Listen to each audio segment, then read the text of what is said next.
جو لوگ غریب کہلاتے ہیں نا وہ ذرا میری بات پہ زیادہ توجہ کریں. غریبوں کو سنانے لگا ہوں. غریب ذرا توجہ کریں.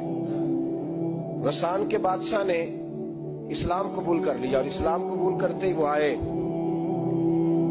حج کرنے. حج کے بعد فارغ ہوئے تو ایک نفلی طواف کر رہا تھا غسان کا بادشاہ شاہ غسان.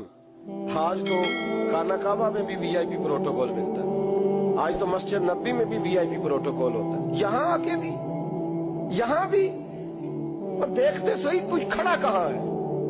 طواف کعبہ ہو رہا ہے اور غسان کے بادشاہ نے جبہ پہنا ہوا ہے باریک اور لمبا. وہ طواف کعبہ کر رہا تھا تو ایک غریب آدمی کا پیر اس کے جبے پہ آ گیا. جب پیر آیا تو اس نے پلٹ کے غریب کے منہ پہ تھپڑ مارا. جب تھپڑ مارا تو اس غریب نے سیدنا فاروق اعظم کی عدالت میں مقدمہ کر دیا.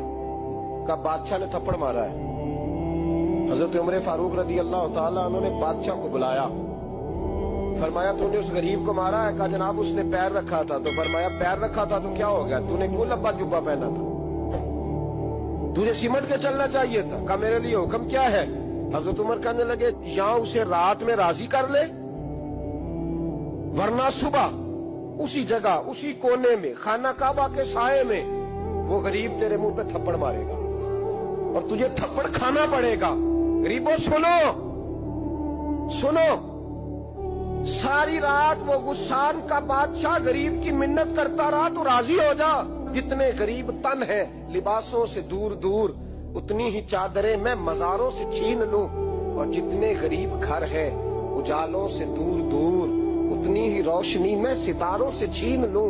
اتنی تو ہمتیں ہو میری کم سے کم بلند کہ شاہوں کے تاج فخر اشاروں سے چھین لوں. تمہاری زیادتی ہے. تم نے ظلم پروان چڑھایا ہے.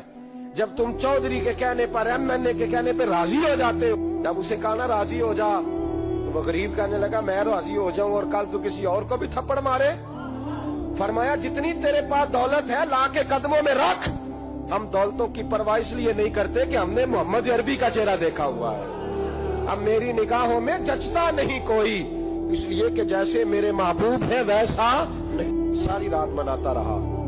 حضرت عمر سے کہنے لگا وہ نہیں مانتا. تو جناب عمر کہنے لگا پھر تیاری کر لیں.